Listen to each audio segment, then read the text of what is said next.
Welcome to the Story Field. This is a podcast created and sponsored by the Allen Firm. This is Josh Allen, and I'm joined by Micah Petrie. I think you'll agree that life is complex, business is hard, and living a life of faith can feel complicated. We know it's discouraging when movement in your life or business or faith has stopped. Well, you're in the right place to hear some great stories of normal people just like us who will inspire you to move forward in life. So thank you for joining us. Today, we know you're going to be encouraged.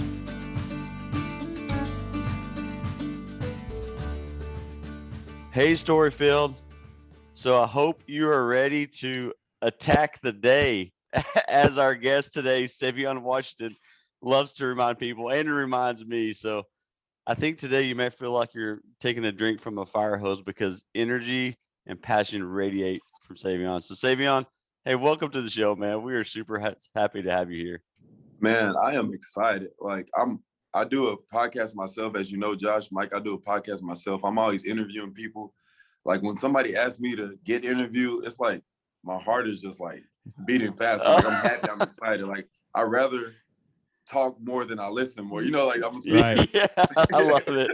Well, here's a little background on Savion, and we're gonna fill in the gaps because this is gonna be really personally fun for me, kind of in the law field, because we're kind of starting with a blank slate, and I'm going to get to cross-examine you a little bit just to fill in the gaps. But here's a little background. So Savion, you're the founder and owner of a SDUB Fitness located here in Stephenville, and that's SDUB Fitness. So you're a fitness motivator. Now we're going to get into this, so don't tell me what that means yet.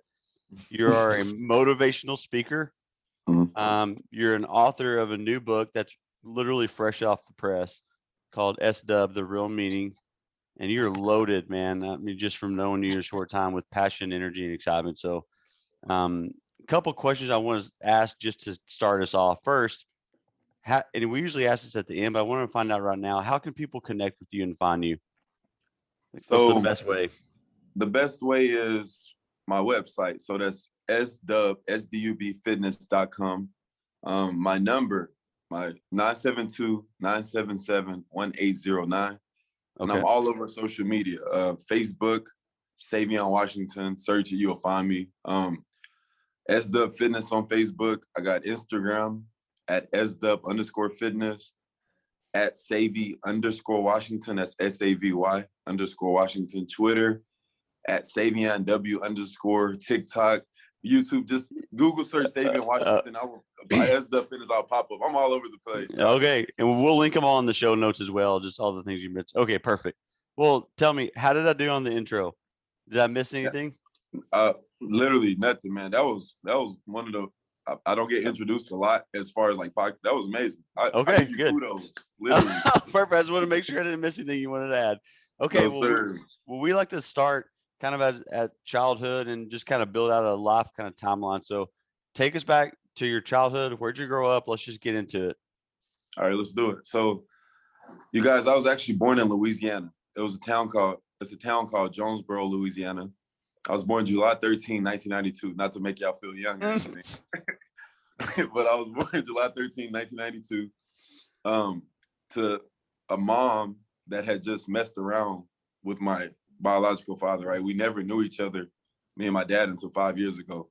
So my mom was 16. She had me. Obviously, at 16, nobody can take care of another human, right?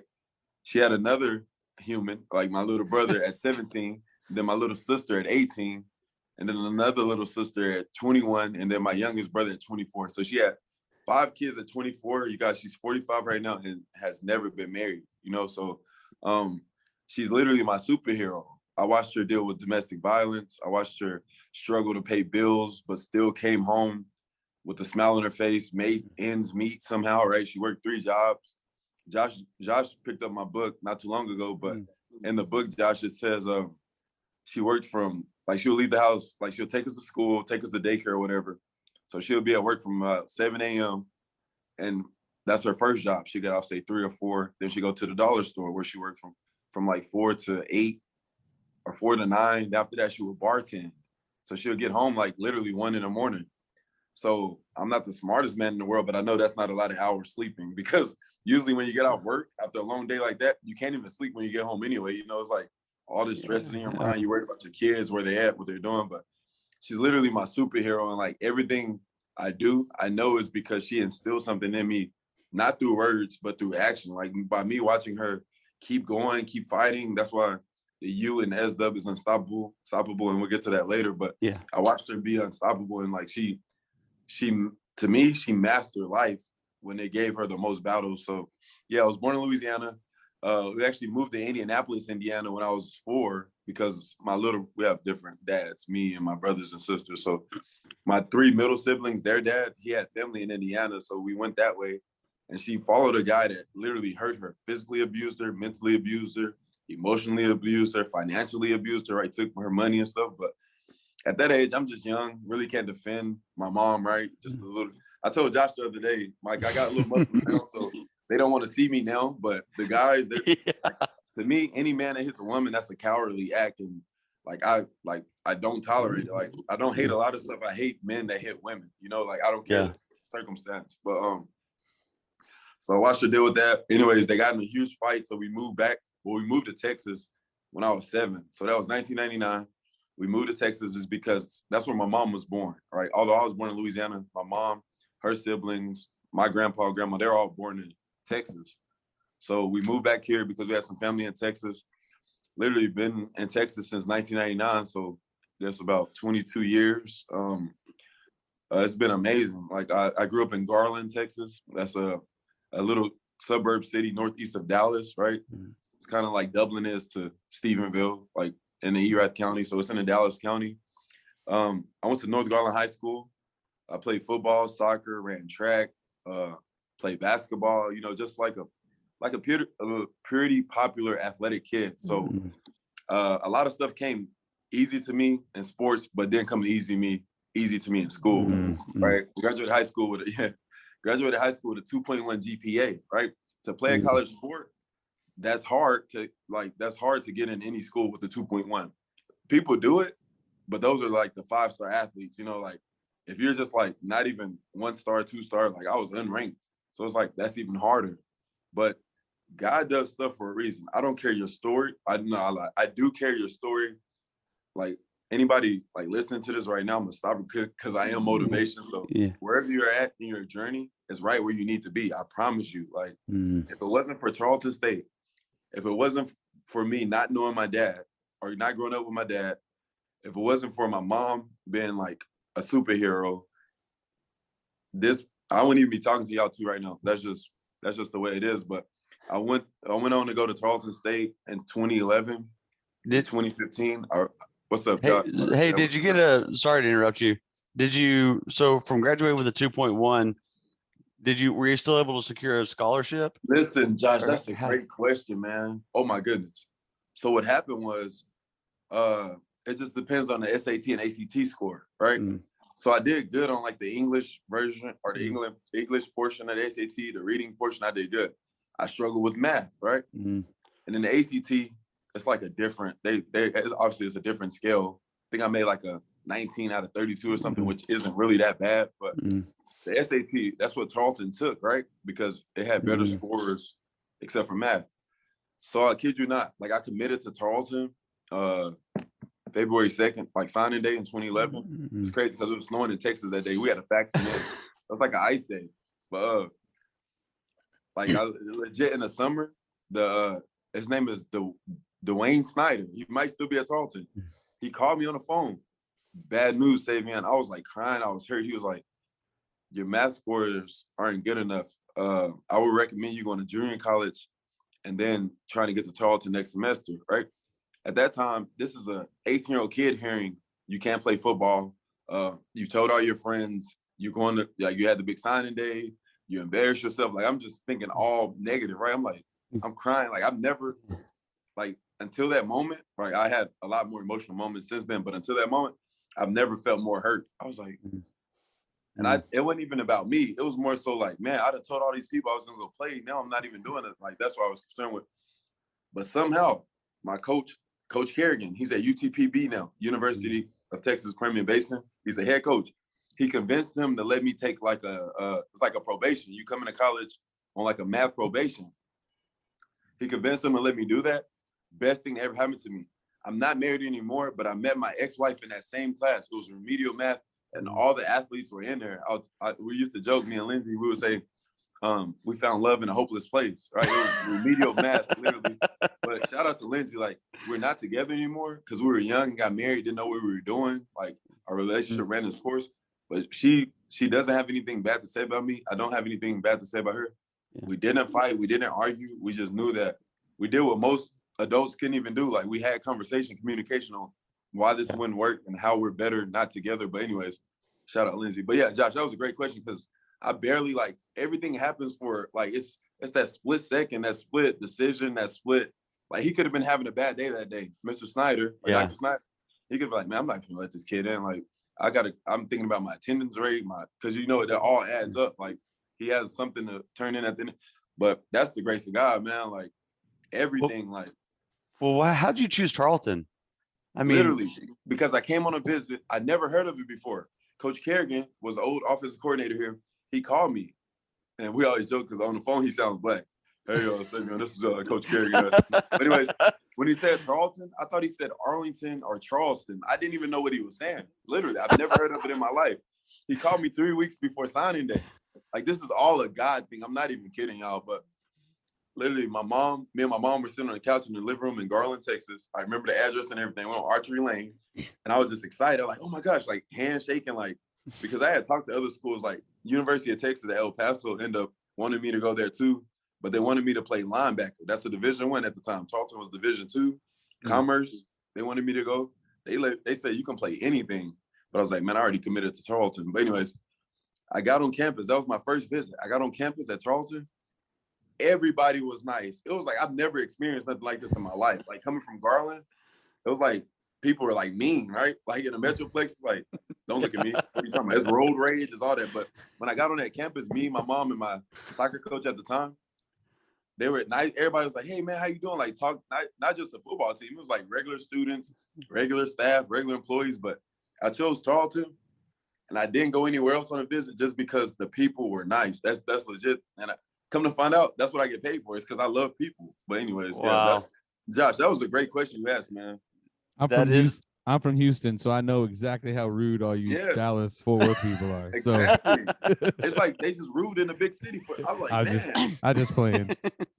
But that's pretty cool. Even the fact that changed the trajectory of your life from people just loving people the right way, just being nice. I mean, it's not a high bar to set, right? Just be nice to people. Man. But real quick, Josh, I'll let you get on. So, graduated with my undergrad in 2015. Okay. It's kinesiology. The emphasis was fitness management. So I thought I wanted to coach and teach. I always wanted to coach, but I knew I wasn't a teacher. Like, I never did good in school. I wasn't passionate about history, science, English, math. And that's why I dislike some of the school system in America, which I can't blame anybody because it's like hard to find 100% good teachers that are in it for the right reasons, right? So I can remember, y'all could probably remember too, growing up, having teachers that at kids, we can tell they're not passionate about their job, right? Literally, like, there's a lot of coaches in the world that don't really care about the subject they teach, right? They care about football, basketball, soccer, golf, volleyball, tennis. Like, they care about those things. And I'm gonna shut up because I don't want to get in trouble. But I just left the school system where I was a teacher for a little bit. I did it part-time, but it was a full-time job. And it came off threatening to some people or intimidating because, like, this is what I do now. This is full time. Like, this is my life work. Like, speaker, author, entrepreneur, philanthropist. Like, this is life work. So I took that job because the girls had lost their head coach. So I was thinking soccer only. I wasn't thinking bigger picture. And I've got in trouble at least 3 times in my life. I told y'all I got an ex-wife at 29. So I got in trouble 3 times in my life, not thinking bigger picture, you know? Like, I lost $45,000 on a business move. I lost my beautiful ex-wife because I wasn't thinking bigger picture. And I had to walk away from the lovely students at Stephenville High School because I wasn't thinking bigger picture. You know, like, I was like in my way and not really in God's way, right? I'm just like, okay, I can do this. I can do this. I wasn't thinking like long-term. And when you don't think long-term, you make a decision like that, it can not only affect you, but it can affect a lot of people, families, friends, and stuff like that. But I'm glad you said. Go ahead, Savion. Go ahead. I just got my undergrad 2015. Tried out for the NFL. That didn't work out. Came back, got my master's finished in 2018. So that was 2016 and 2018. Got a master's in kinesiology as well. The emphasis was athletic administration. Again, got out of work, really didn't know what the heck I wanted to do, fell into depression. And then that's when I met the first love of my life, and that was SDUB Fitness. Boom, right, let's get it. So time out now. Hang on, I'm gonna back you up. You just fast forwarded way too fast for me. I want to. Yeah. You just fast forwarded through undergrad and grad school. Okay, so came to Charlton. You played football.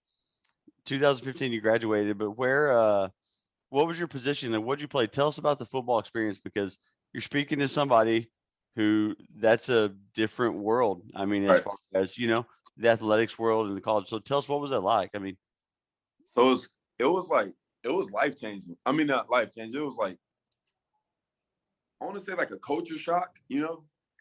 Not only learning that football in college, obviously in pros too, it's more of a job than it is like fun. It was a culture shock too, because I came to Stephenville, Texas, not knowing this place was 99% white. I did not know that. Yeah. Right? Like, I've never been this way. So it was two culture shocks in one time. So I'm not lying to y'all when I say football was so hard for me in college for 2.5, maybe 3 years.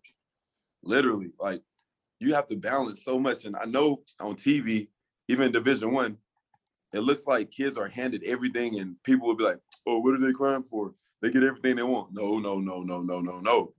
Your performance literally depends on the scholarship you get. It depends on if you stay on the team. Like, you got parents traveling all over different states. You don't even play, right? Like, it's way harder than it looks. Not only football. I know this is for basketball, soccer, anything. It's like, and they go out to recruit literally every year. Coaches go out to recruit, and their goal is to bring in young kids that are better than you, right? It's a business. Like, you're always about to lose your job. I mean, or a scholarship. Yeah. Major respect to Tom Brady, Kobe Bryant, all those guys, because to do that year after year, LeBron James, like statistics show the young, they care more about the young ones than they do the old ones, right? Yeah. Like, but it was hard, man. That was a challenge. It's pretty cutthroat as far as competition. Study hall, classes. So we had a guest previously that talked about, like, for his college scholarship, his day was planned 6 a.m. to 9 p.m. Yes.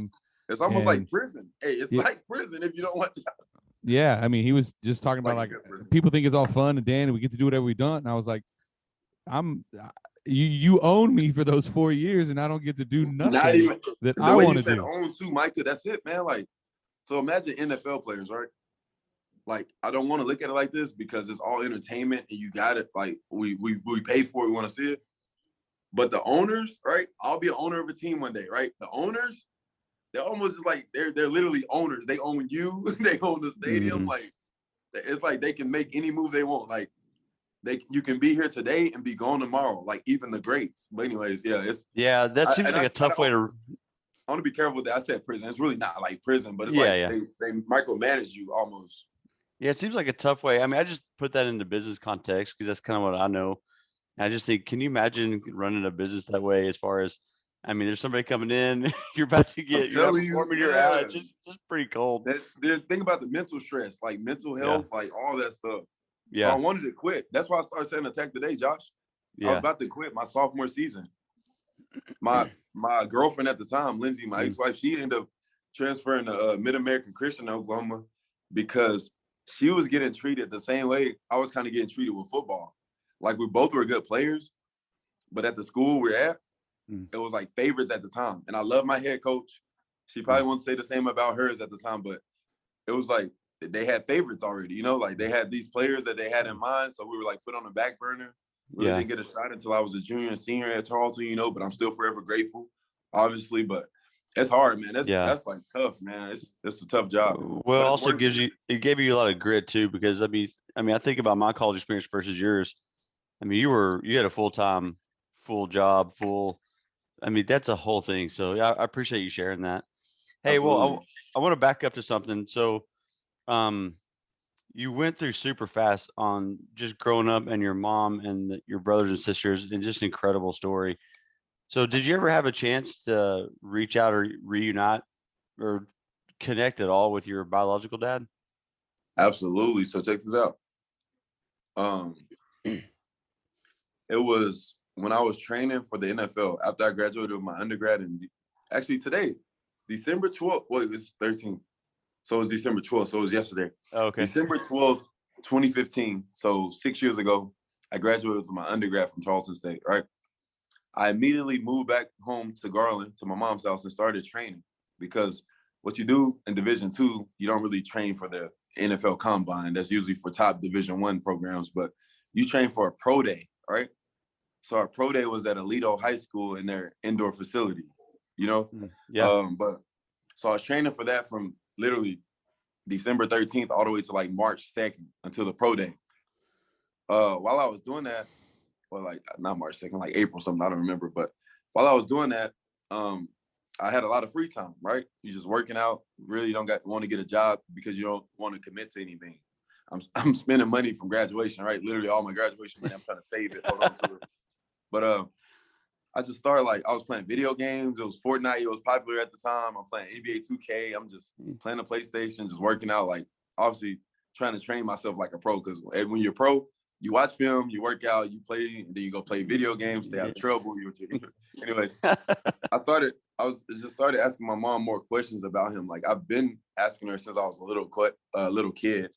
Literally, I can remember my little brothers and sisters always going with their dads on the weekends and stuff like that. And I used, as the oldest, I can remember crying at 8, at 9, at 10, at 11, just like, why can't I go? You know? And she really couldn't answer that. She was like, I can't remember what she said. She probably just told me it'll be all right or something. But I used, as we were growing up, I used to always ask, what's his name? Like, do you know where he lives? Like, what's up? What had happened was he was enlisted in the Army. So he was in the Army, but he ended up going AWOL, right? Like, somehow clearing his name out of everything. Like, you can't find him nowhere. Like, we were like going to like certain centers as I was growing up, trying to find him, trying to locate him, like DNA, I don't know, all this stuff. But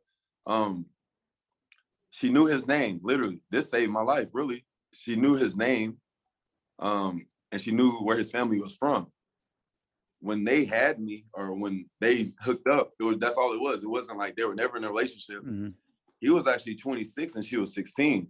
That's crazy how times have changed, literally, because my grandma was like 8 years younger than my grandpa, and they were dating when my grandpa was like 16 and my grandma was 9.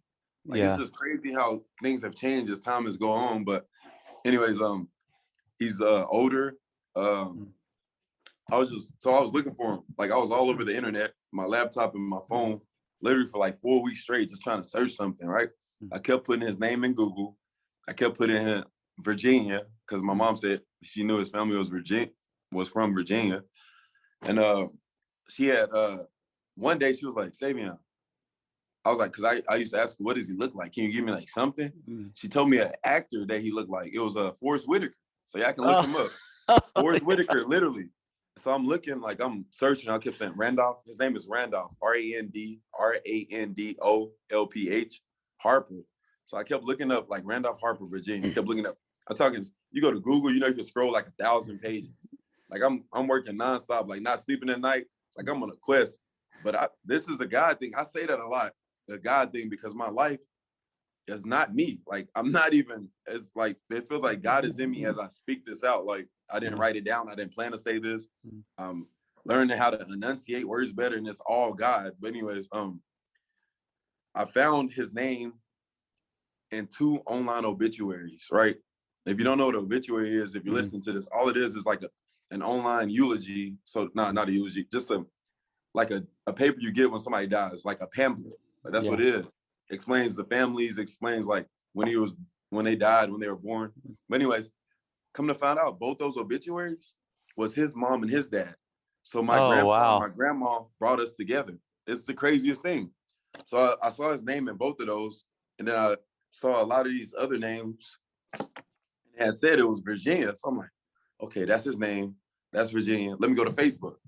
So I cannot wait to shake Mark I don't know if it's Zuckerberg or Zuckerberg. I can't wait to shake his hand, because he literally was the reason I was able to connect with my dad. But so I go to Google.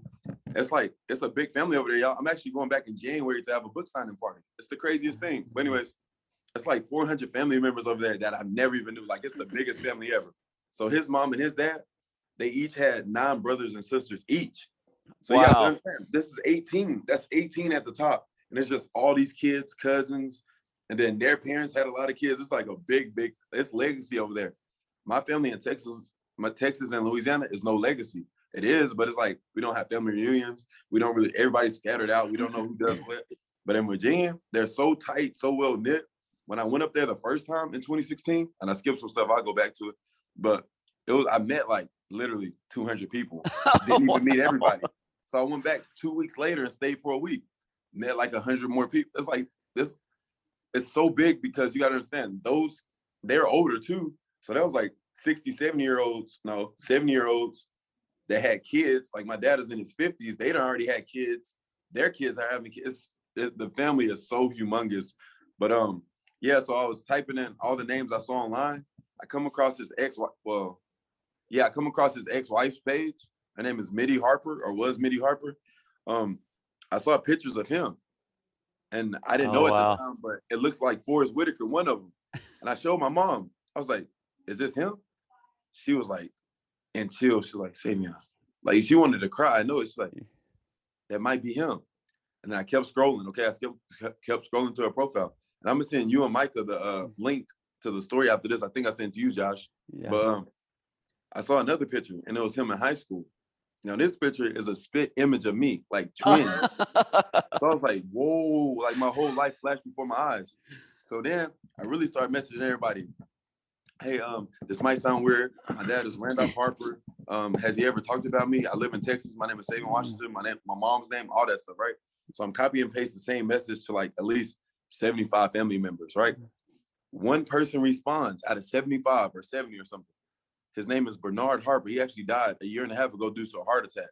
Like, timing of everything is crazy. But he replied, he was like, yeah, man. They call him Duke. That's his nickname. Yeah. Shout out Duke, Michael, right? But anyway, it was like, hey, man, yeah, Duke always said he had a son, man. Let me give you his number.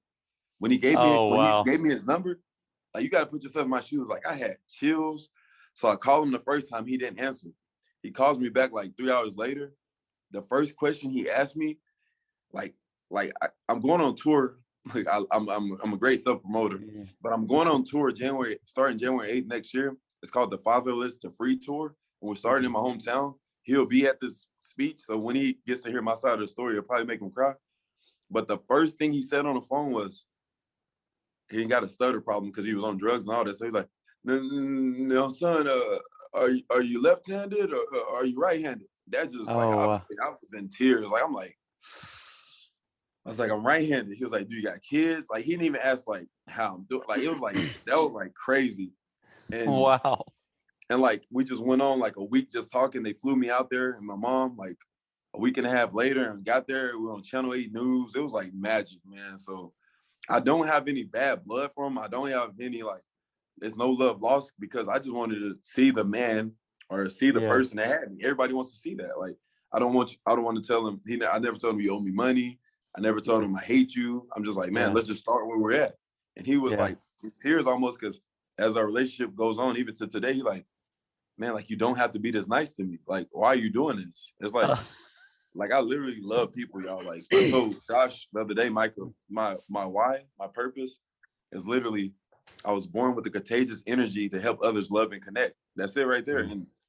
And that it's beautiful, Josh. That story. Man, thank you for sharing that. That's for sure, man. Like, incredible. He was in my wedding and everything. Like, a dude I never knew. He came to Texas for the first time, like really in Texas, came to my wedding.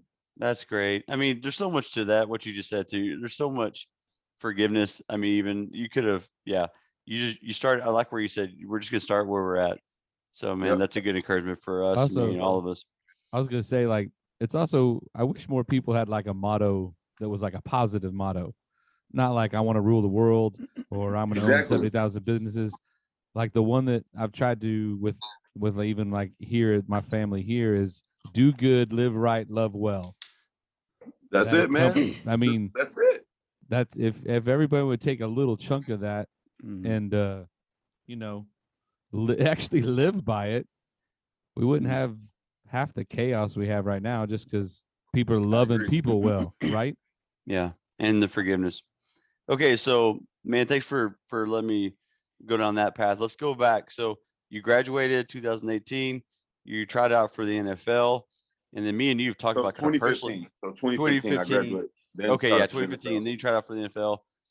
Then so take me there because me and you both walked through some pretty serious depression and all that. So Yep. catch us up to that story in after the tryouts for the NFL. So what I think happened was I fell into like I'm gonna say depression too. I'm gonna use it here because people know what that is more. yeah. But actually, it's some words that I hate to say, and that's one of them. So I like to call it a mental lapse. But Yeah. I've had two major ones in my life, and that first one was after I didn't make it to the pros after that pro day. Right, that was the first one because Was that a 1 day deal? Sorry, Savion. Yes, sir. Was that Yep. you show up 1 day and then they'll just get back to you? That's it. And Yeah. that's 1 day thing. I didn't really want to go any other route, like the Canadian League or like the semi-pro, just because that's that's the whole process. You don't get paid much. That's like a full-time job, even trying to like make money, So it was either for me as the NFL or bust, literally, or soccer too. But I went the NFL route. But literally, that was the worst thing that could have happened to me mentally, like not making it. But the best thing God could ever did was not let me play a pro sport right out of college. And I'm gonna tell y'all why.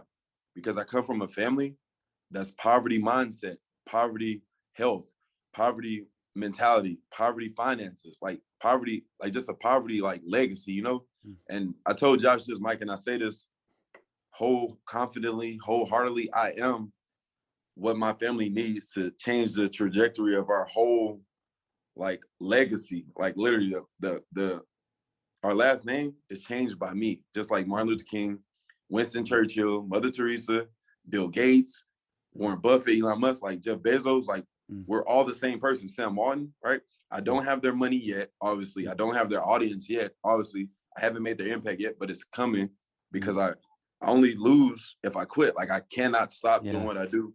But that was my first one, Josh, just because I've always identified with sports.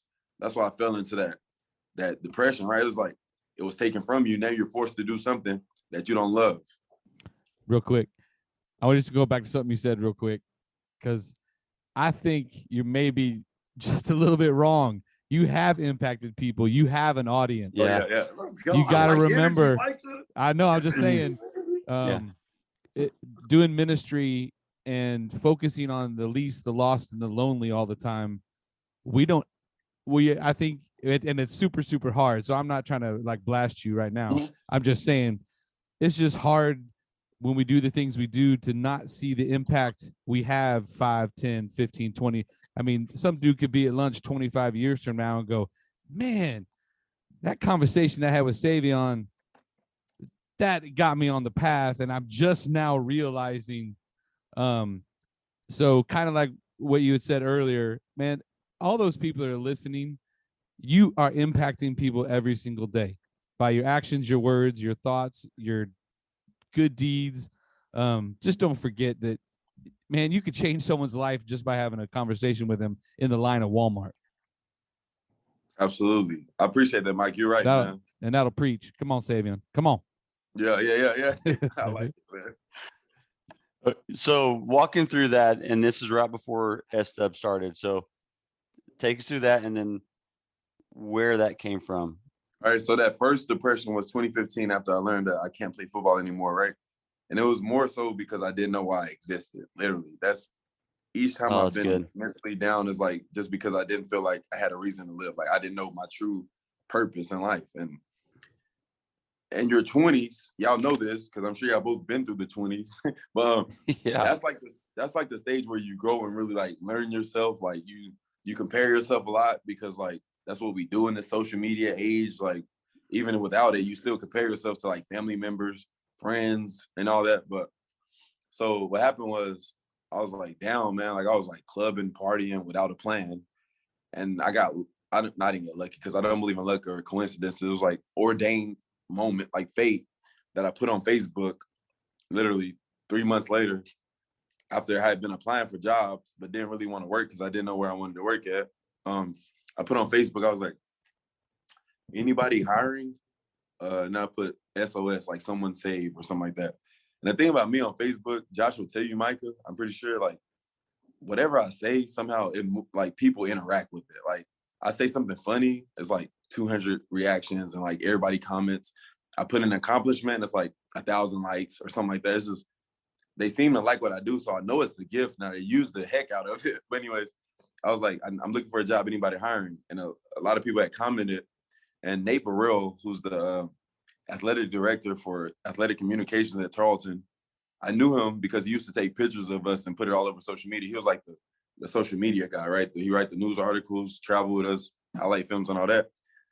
He messaged me or texted me, I was like, hey, Say, man, I saw you looking for a job. If you were ever interested in coming back and getting your master's, you could work with us. You know, you could do the same thing we were doing. I was like, I like social media. Okay. This gives me life. It gives me something to look forward to. Like, I was like, why not? So legit, graduated December 12, 2015, undergrad, basically took a semester off to train. Then I was back at Tarleton July 2016. So from 2016 to 2018, I was working on my master's degree in kinesiology again, like I said earlier, athletic administration. While doing that, I was kind of like, I was like, I gotta stop saying, like, I was the radio guy. I was the social media guy. I wrote articles for track, football, basketball, baseball. I covered a lot of the games. I followed the athletes. And it was cool because I was in that transition period from athlete to adult, like college athlete to adult life. So I knew all the athletes there. Some of them were my teammates, right? Some I partied with in other sports and all that. So it was like, I was basically an athlete all over again. This time I was just working. And that was one of the best experiences of my life, literally. But it's not something I wanted to do long term. Although I was good at it, and I could learn quickly, I couldn't see myself just sitting at the desk, like making graphics and like getting out articles. Like I'm not active, right? I get to travel, but at the same time, you work Christmas, Thanksgiving, like college sports are being played on these days, and it was not exciting and fun for me. So I graduated with that, y'all. I got married literally a month later. So I graduated May 2018, got married June 2018. And although to the world it looks like everything is going good, my head, my heart, everything is just in flames. It's hurting. It's pain. It's like depression. And it's like draining when you try to put out like laughs and smiles and accomplishments when you don't really feel that way on the inside. And I also get paid because I help people that deal with that, no matter if they're kids, adults, pastors, lawyers, like literally anybody you can think of. I've had conversations with them and I've literally helped them by just telling them my story, right? We all have sad stories. You can use it as like a motivation or you can be the victim. And Josh's story, Micah's story, my mom's story is somebody else's survival guide. Literally, somebody else's story actually saved my life. And we can get into that in another interview because that's a whole nother thing. But literally, I was so hurt even at my bachelor party in Vegas after I graduated college with my master's degree. I didn't have a plan. Like I didn't know what I was doing. I didn't know why I existed.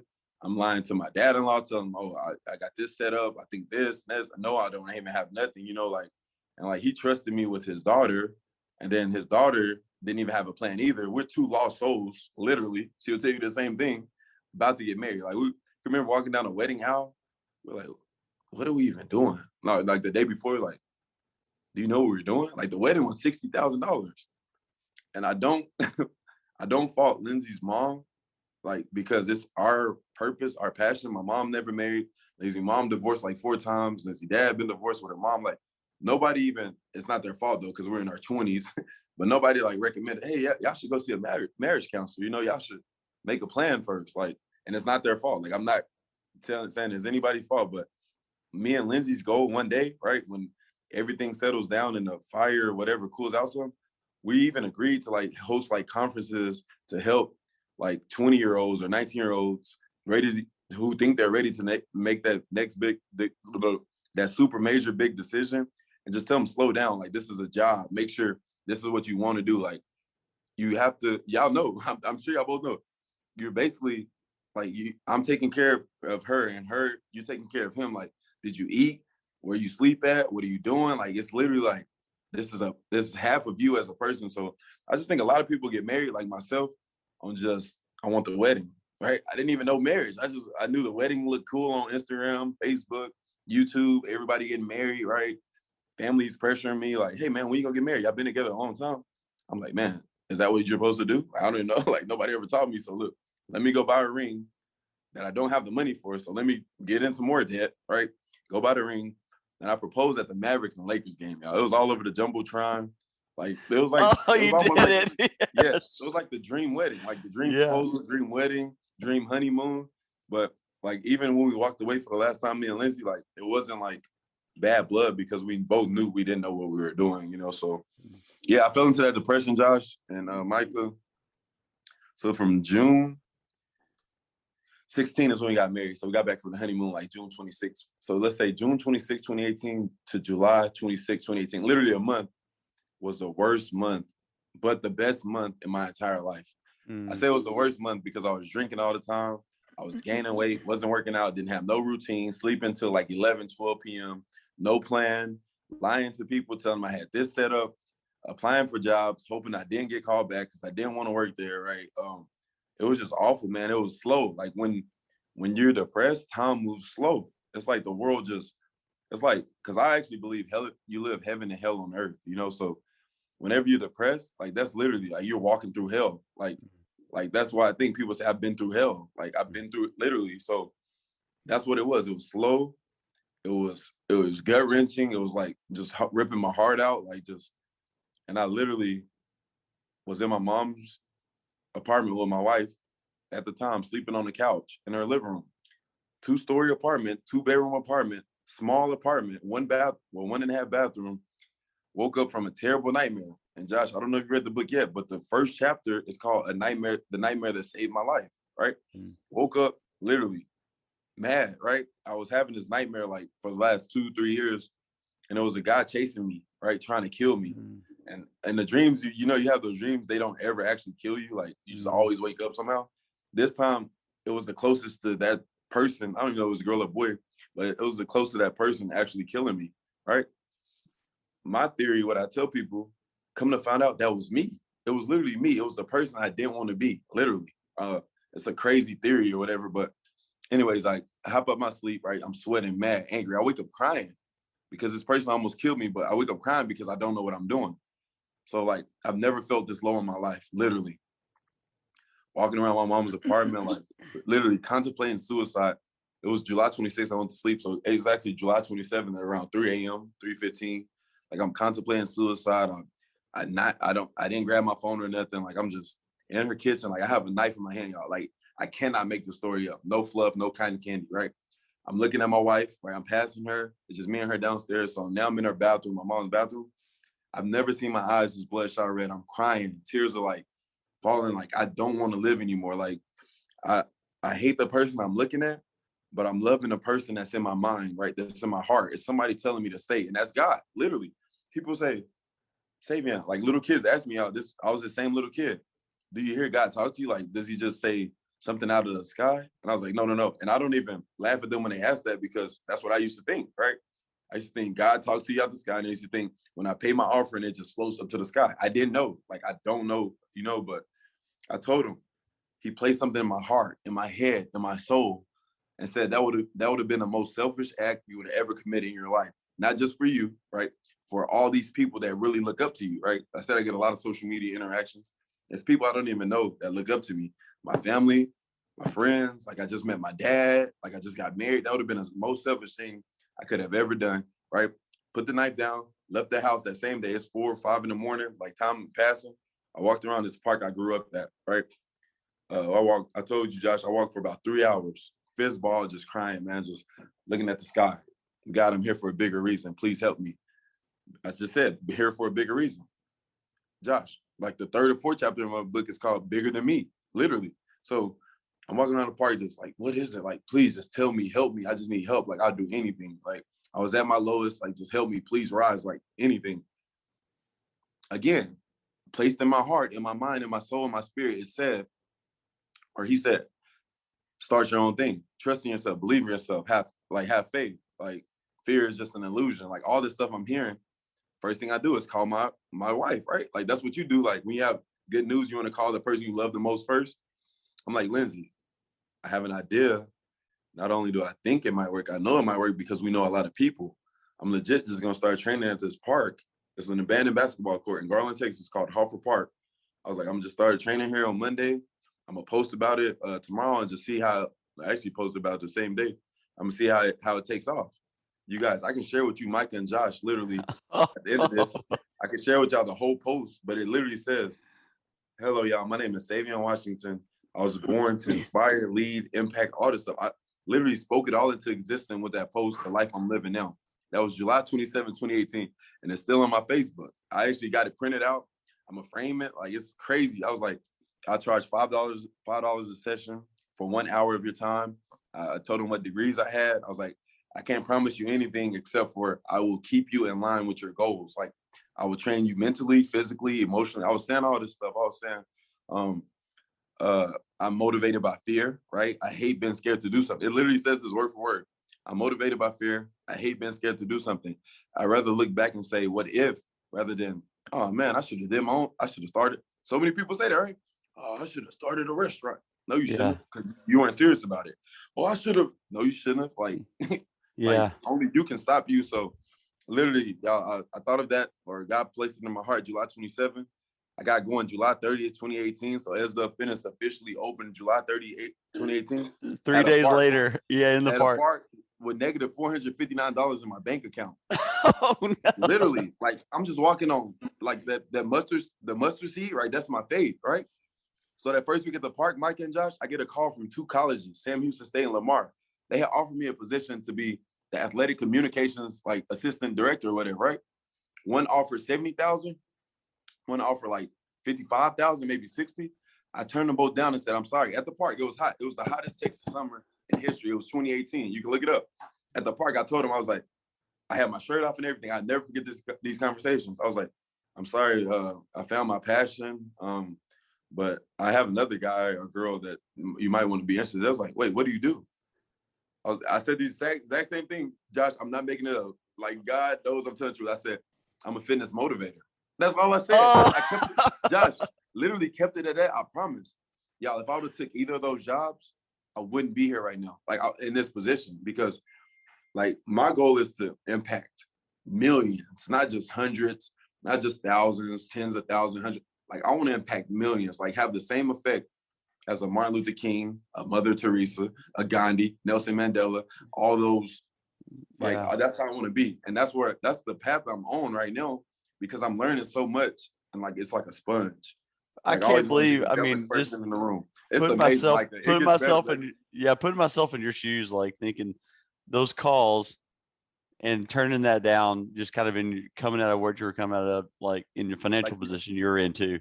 Like, you bet on yourself, literally. Yeah. Like, I don't have a house, I have a car note, I have insurance, I have a phone bill, I have all this stuff, but you bet on yourself. Like, I legit, I was like, if I'm homeless, so what? I'm about to bet on myself right now. So who showed up? So after your post, that July 27, 2018, send the post, you started SDUB, like, who showed up? So it was 3 people. It was 4 people total that day, and they're in my book. Their pictures in my book, but it was 4 people total. So you do the math, y'all. I made $20 that day. That was the best first day of work my entire life. But anyways, so it was 3 people I had already known them, right? That's Noe, Speedy, Yvonne. We basically grew up together, and that means more because they invested in me when they didn't even know what I was doing. They just know I was like a workout guy. Then it was a girl from my high school that I never knew, but she said she knew me and she followed me since we graduated. So that's like 7 years later, and she comes out there and trusts me. I'm like, that meant the world that they even gave me that opportunity. And Josh read it in the book too, Mike, because I post after every new person works out with me. I post them. I call them newbies, and I break it down on how we met and handshakes and all that. And Josh was just like, when I showed him that, he was reading, he's like, man, what the heck? You got everything in there like that? But anyways, I'll never forget their names. I know I'm good with memory too. That's what pays me too, because I can remember everything. But I remember their names, what they were wearing. Obviously, I have the pictures, but yeah, those 4 people, they believed in me first. And they started showing up. They started showing up, and because all it takes, especially in the fitness world, people just got to see other people out there doing it, right? Especially like in January. So this is my favorite time right here. You post some people working out. Everybody wants to work out in January, right? So what I'm gonna do? I'm gonna raise my prices. I'm gonna get them in. And they're gonna pay me. They're gonna stop showing up, and I'm gonna just be somewhere in Vegas drinking a martini. The resolutions. Like, yeah, I know. I'd probably be one of those guys. It's the problem. Okay, so what brought you back to? So you're living in Garland at the time. Yes. You already graduated with your master's. Hey, you're a good interviewer, man. I give you I appreciate it. So what brought you back to Stephenville? How'd you get back here? So one, I was charging $5 per session, right? You know that can't last that long. Like you can buy like a Whataburger meal, but you really can't like pay any bills. You know? I still want that. I want that rate for Micah and I like right now. So what I was doing, it's funny because I did a session this morning, and one of the first people that really believed in me, his name is Sergio Mendez. He's a great entrepreneur out in Dallas. He came from Honduras, but we were talking this morning. I had him on this Zoom call with all these other people I was training. I was like, Sergio, tell them, he has like a strong accent. Tell them how you were robbing me in 2018. He just started laughing. And then they're all like, no, Savion, you're dumb, because any entrepreneur, they trying to save money anyway, you know, and that's right. But like he was the first one that really believed in me, because where I made my money then is like people do monthly plans, right? So he was working out with me every day. So that's 25 a week times 4. So he gave me $100 a month. That's enough money. If enough people do it, that's enough to live off of, you know? So he's actually the first person to ever pay me by the month. And he still works out with me 3 years later, even though he doesn't live in Stephenville. It's like amazing. But so I was doing it there, Josh and Micah. I was doing it in Garland, in Garland and Dallas. Like I was in downtown Dallas doing stuff. And mine is unique, Micah, because I do my work outside. Like I'm just now in the building right now, and that's Brittany Thurman is like right in front of me, like listening. She's the owner of this building. She does dance. It's called Studio 614 Dance. So she asked me and our friend Bless Matai, he does jiu-jitsu. So we call it like a power studio. I do my thing in here, early mornings, late nights. I still outside a lot because I like training outside more. Then Brittany, she has like 250 students or more, just does dance, ballet, jazz, and then Bless has like 100 and something students that does jiu-jitsu. So it's great for Stephenville. But until like last Saturday, we just did the grand opening. I've been outside, literally. Yeah. Like, rain, sleet, snow. That's the UN SDUB is unstoppable. You can't. Yeah. Like I won't stop. But yeah, so I moved back to Stephenville, me and my wife, Josh, and so I started July 30th, 2018. We moved back April 2019. So legit about 8 months later. Yeah. And the reason was because they had nobody like me here. I started training kids out here, like just as I came back that fall season. Charlton played August 2018 to like November, whatever. I was coming back weekly because they asked me to interview the head coach after the games, right? Like all these are like little split decisions and moments that changed my life. But they asked me to interview Todd Whitten after every game. They paid me $100 per week, right? That helped me with business too, literally. Like, but anyways, after one game, one weekend I was there, me and Lindsay, we went to watch a soccer game because I love soccer. That's actually my first love. And Mike, I'm actually gonna play pro soccer next year. We'll get into that in another interview. But we went to a soccer game, and this parent came up to me. She's like, her name is Jennifer Harden, Austin Harden. He's a 8th grader right now at Henderson Junior High. That's the first kid I ever trained in Stephenville, Texas. And because of them, I've literally trained thousands of kids, not Erath County, probably Erath County kids, but I've trained over 1,000 kids at JC Park just because I started with Austin Harden. I shot a video of him, right? It was October 2018. It was raining. I had on new cleats, but I didn't care. It was muddy. We were doing like soccer. I still have all these pictures, all these videos. I posted him to Facebook. Jennifer Harden shared it. Everybody started sharing it. Yeah. Stephenville went crazy because y'all both know here, they love 2 things. I always joke. I say rodeo and football, but they love literally rodeo and sports. That's it. I didn't say attorneys, right? I didn't say preachers. Like they legit love rodeo and sports, literally. So when the rodeo world and the sports world heard my name and saw my videos, just imagine, right? I was charging $5 a session. Boom, prices had to go up quick because it's only one of me, literally. Yeah. So I went from $5 a session to group trainings was $25 a session, right? Yeah. Like that means I could do a group of 6 to whatever, 20 people, and they will all pay me $25 each. Yeah. If you do the math, that's a good payday, right? For an hour of work. But anyways, and I would do one-on-ones, $60, right? I raised it right then. In 2018, I raised it quick, and I stuck with it. Even to today, it's the same prices, right? I fluctuated some with like families that struggle and families that, you know what I'm saying? But it's legit. I did that. And that was the best move I've ever made. Because when I came to Stephenville, I didn't have an LLC, right? They taught me here. They basically taught me how to be a businessman, like great families, great mentors. I can name like 6 of them up top: Stephen LeDuc, Scott Akamazo, let's go. Stephen LeDuc, Scott Akamazo. We got my guy Jody Glasgow. We got Justin Haskey. We got Brittany Thurman. We got just all these great people I like purposely surrounded myself with. James Bean, like legit, these people taught me how to be a business person, you know, like how to manage it, how to structure it. The greatest advice I got was from Justin Haskey. That's like my big brother. Legit, he's in my top 9 in my group text, my very important people to text back. He told me it's like Savion in 2019. He recommended me books. Like nobody ever recommended me books before. He said, Savion, I love it, man. Just don't drain yourself, right? You want to get to the point. In 2019, he told me you want to get to the point where you're working on the business and not in the business, right? That's good. Ever since he told me that, literally, like I didn't even get to what he said until like this year. Like, like this month is when I really finally put everything together. So that's like almost 3 years later. Since he told me that, it's been pure bliss, man. Like I've met millionaires. I met Kim Kardashian's personal trainer. I met the Rangers owner, and it's all by just trusting God's plan, not my plan, and just walking by faith.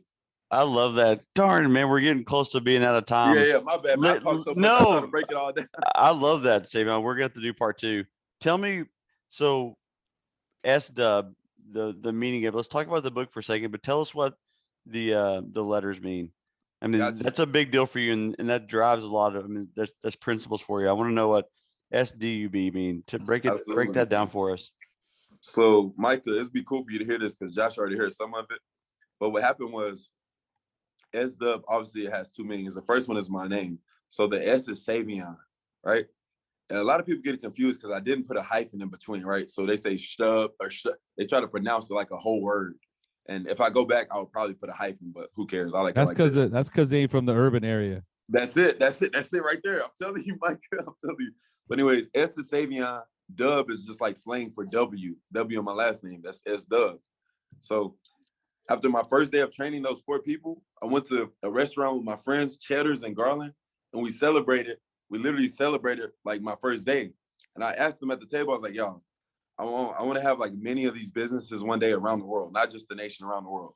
It's too self-centered though. A lot of people are going to ask me, literally a lady asked me to end the grand opening, like, what does that even mean? But anyways, a lot of people are going to ask me like, what does it mean? I don't want to just tell them my name. Like that's self-centered. Like let's make it an acronym about motivation. And at the time, they thought I was just joking, going through a phase. They throwing out corny words like stupid, sandwich, duck, like they doing it. But I don't discredit them, right? It's my vision. It's not their vision. I don't expect them to understand. And a friend called me out the other day. I'm going to hear you up because I always get sidetracked. A friend called me the other day just like crying, depressed, like, man, I just want to say sorry, man, because I can remember that day at Cheddar's, we were all laughing at you. And he'll be at my event January 8th when I'm speaking. But he was like, I'm sorry I was laughing at you. We were all laughing at you. We thought you were just going through a phase. Like, now you're just making stuff happen, man. But yeah, the second meaning is sacrifice, desire, unstoppable, and benefit. And what I preach, I literally was at Peacock's this morning, like kind of up all night, just talking to people, like pouring into people and stuff like that, just because Monday is more of my self-care day. So I'll get a massage today, take a lot of naps and stuff. But anyways, it's sacrifice, desire, unstoppable, benefit. And I preach every day. If you sacrifice something, right, that could be people, that could be things, right? Sacrifice something because you want to be better, right? That's desire. I sacrifice something with the desire to be better, and you're unstoppable in your process. Not anyone else, is yours. Benefit is reward. You only benefit from it. And literally, those 4 words saved my life. I do believe in God, right? I grew up a Christian, not really into religion no more, just because like I believe in one human race. Like I feel like politics, religion, titles, all that divides the human race. But I did grow up reading the Bible and stuff. So even those 4 words is what God did, right? Legit sacrifice his son, right? Because he wanted better. That's desire. He was unstoppable, right? They did all these dirty stuff through sticks, stones, stabbing him in the back, just talk trash, right? And then it was a reward. Like that's why we're able to sit here and speak, right? It's like it's all a God thing. Like I'm not God, y'all, but he is in me. Like literally, God is in me. Man, I love that, Savion. I'm just, it's going to be fun to watch what God's going to do in your life and what he's doing in your life. And I know you have a real heart for kids too, and just like training them, helping them, coaching them. I mean, so thank you for what you're doing. And I personally have a kid in the studio with Brittany, so she's great and awesome. You got a good group up there. But tell us, and there's no major rush on this. When I need to land the plane so we can have a part two. If you had to say just life today, what is your message? What's a life message for you that you would tell somebody, like just all you've been through, all that's happening, all that you're going to? Do you have one that says, man, this is my life message? That's a hard question. I know it. No, it's not even hard. These questions are amazing, man. Like wow, like golly, that's gonna be hard for somebody to top this interview, Josh and Mike. I appreciate that. But my life message right now at 29. Look, just turned 29, so I'm not 30 yet. Like, don't put that on me yet. But hey, don't be scared. Man, I feel attacked. I know, Mike. We're feeling kind of old here. So it does feel good going into 30 with a purpose, though. You know, like I got a lot of friends that still trying to help them, like just figure out life. But that's scary, not knowing what you live for. The older you get, you know. Yeah. But like I said, trust your process. But my life message at this moment at 29 would be literally, it kind of relates back to kind of what Michael said too. His, like, I say this all the time. I said it in 2018 when I started. I say it now. I'll say it in 2090 if I'm still here, right? People need people. Like, take the hate out of your heart. Like, don't be quick to judge. Love first. Don't even hate, right? Love first. Listen to understand. Don't listen to reply, right? People, we need people. Like, you don't need money, right? You do because it's a tool. It's energy to get stuff you want, pay bills that you need to pay, stuff like that. But I don't need more money, y'all. I need more people, right? I need an audience to understand my message. And for that, the blessings will just fall, right? You need people. Like, I used to say, my goal is to, and it relates to what you just said. A question you just asked, Josh. I used to say this, and I'm gonna get back to saying it. My goal is to help others, my goal is to, help others, help me, help others, right? Like we all use each other for something. I say it again. I want you, here we go. So Josh, if I come to you, which I'll probably do this one day, like you came to me about it one day, like, hey man, I have this nonprofit. Can you, so Josh, can you help me help you help others? Like, it's like a whole, like, it's like a triangle. It's like a circle of life. Like, we actually need each other more than we think we do. Like, we do. Like, I leave every message. I speak a lot. I'm on stage a lot. So the last thing I usually say is this, depending on who I'm talking to, right? If it's like elementary kids, I probably won't say this, but my name is Savion Washington. I'll say, thank y'all for having me. My name is Savion Washington. If you love me, I love you. If you hate me, I love you. Literally, that's good, man. Hate in my heart, man. I'm not a fan of violence. Even though I played football, that was like free violence. Yeah. I'm not a fan of violence. Like, if you kill my mom, right? I would be hurt, devastated. I would want to kill you in that moment, but I'll have to forgive you, right? Because we need each other. Yeah. That's a powerful statement, man. So that's my message there, Josh. I love it, man. Thank you. Mike, I know it's breathtaking, man. I'm coming to a stage near you, man. I promise, man. So thank you, man. Thanks for making time this morning. And thank you. We're excited to be able to link all the notes. You know, we'll show them how to find you. And if they want you to come speak and talk, get a copy of your book. It's going to be just fun to watch God work through you like he's doing. So thanks for making time today, Savion. I'm really grateful. Absolutely. I thank y'all for what y'all doing too, because this is awesome, man. Awesome. Thank you. Hey, this is Micah. Me and Josh would like to thank you for joining us in the Story Field today. We hope you've enjoyed our discussion, and to learn more about us and the Story Field, visit thestoryfield.com. This podcast is sponsored by the Allen Firm, legal guides for many of life's situations. To learn more about the Allen Firm, visit allenlawfirm.com. Have a blessed day, week, and year, and we will see you next time on the Story Field. This is Josh again. I just wanted to thank you for listening and let you know that this podcast is really about hope and about giving you hope for your life. So if you're listening and you're in a place where you're really feeling hopeless right now, or if you do not know Jesus, we have some great news to share with you and would love a chance to pray for you. Email us at hope@allenlawfirm.com. That's hope@allenlawfirm.com, and we'll reach out to you soon. Thank you for listening. God bless you.